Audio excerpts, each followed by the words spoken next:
Shalom saudara, selamat pagi. Kita ketemu lagi dalam Morning Devotion pada pagi hari ini. Selamat pagi saudara-saudara. Saudara, kita akan membahas tentang doa Bapa kami yang diambil dari Matius 6 ayat 9-13. Demikian firman Tuhan. Karena itu berdoalah demikian. Bapa kami yang di sorga, dikuduskanlah namamu. Datanglah kerajaanmu. Jadilah kehendakmu di bumi seperti di sorga. Berikanlah kami pada hari ini makanan kami yang secukupnya. Dan ampunilah kami akan kesalahan kami. Seperti kami juga mengampuni orang yang bersalah terhadap kami. Dan janganlah membawa kami ke dalam pencobaan. Melainkan lepaskanlah kami daripada yang jahat. Karena Engkau yang punya kerajaan dan kuasa dan kemuliaan sampai selama-lamanya. Amin. Saudara, doa Bapa kami ini adalah bagian yang sering disebut sebagai doa Bapa kami. Tapi sebenarnya ini adalah doa murid-murid Tuhan Yesus. Inilah doa kerajaan, saudara. Karena Yesus mengerjakan doa ini kepada murid-muridnya, itu diberikan kepada mereka sebagai pola bagi mereka untuk mengikuti ketika mereka berdoa.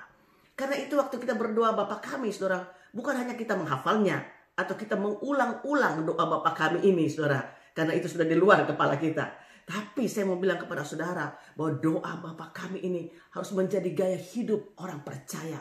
Gaya hidup kehidupan saudara dan saya. Biar doa ini, saudaraku, adalah doa di mana kita dapat membangun kehidupan doa kita yang dipersembahkan kepada Allah, didengar dan dijawab oleh Tuhan, dan kehidupan yang hanya memuliakan nama Yesus. Doa ini dimulai dengan kata-kata ini. Bapa kami yang di sorga. Kata ini powerful sekali. Sebab waktu kita menyebut nama Bapa, itu punya pengertian adalah hubungan intim antara Bapa dan anak. Kita adalah anak-anak kerajaan yang telah dilahirkan baru ke dalam kerajaannya. Waktu kita menerima Yesus, rohnya masuk ke dalam hati kita. Bersama-sama dengan itu rohnya menyebut Bapa, ya Aba, ya Bapa. Kita memanggil dia dalam sebuah hubungan yang intim. Tapi kemudian kata kami, ini menunjukkan adalah komunitas iman kerajaan Allah. Di mana Tuhan tidak mau doa-doa kita hanya adalah doa-doa egois. Tapi doa-doa kita adalah doa yang mencakup orang-orang di sekitar kita. Di mana doa-doa ini adalah memberi suatu pengertian secara horizontal bagaimana doa kita akan berpengaruh kepada orang-orang di sekitar kita. Kemudian kata sorga menunjuk kepada kedaulatan Tuhan. Dia duduk di atas tahtanya di sorga dan mengendalikan seluruh kehidupan. Di mana waktu kita berdoa, Tuhan turut bekerja bersama-sama dengan kita. Ini yang dimaksudkan dengan bahwa dalam doa kita membuat sorga dan bumi intermingle. Sorga dan bumi itu seperti apa tuh? Terpadu menjadi satu. Ada sebuah itu tuh, sebuah kemanunggalan antara sorga dan bumi. Jadi memang doa membuat sorga termanifestasi di muka bumi ini. Amin, amin. Saudara, dikuduskan namamu. Saudaraku, dikuduskan itu mengingatkan kita akan kekudusan Tuhan. Tuhan adalah Tuhan yang suci, yang agung, yang mulia, yang kita datang kepadanya dengan rasa hormat dan takut akan Tuhan yang mendalam dalam kehidupan kita. Untuk kita bisa benar-benar menguduskan nama Tuhan, berarti kita melihat Dia sebagai Tuhan atas segalanya.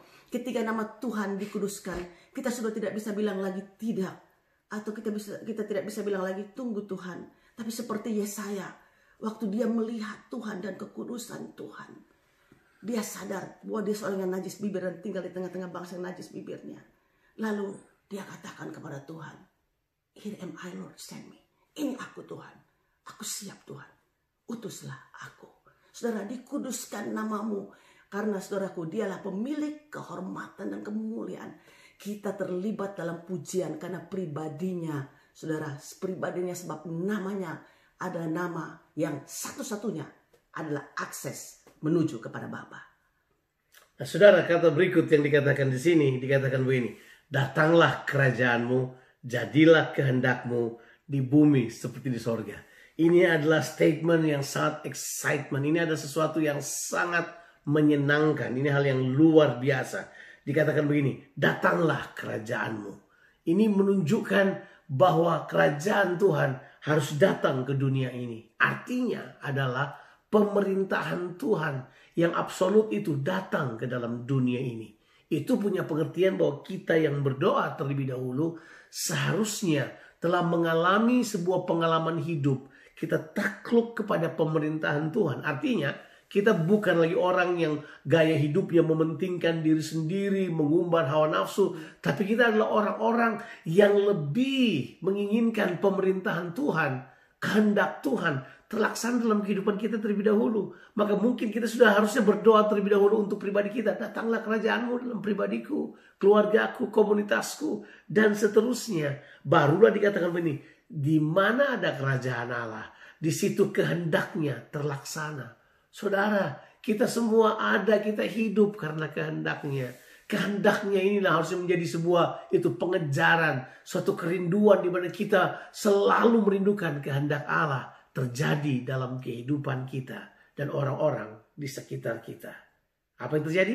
Yang terjadi di sorga terlaksana di bumi ini. Dari tempat yang tidak kelihatan termanifestasi di bumi ini sampai semua orang melihat inilah pemerintahan Allah yang membawa damai sejahtera bagi dunia.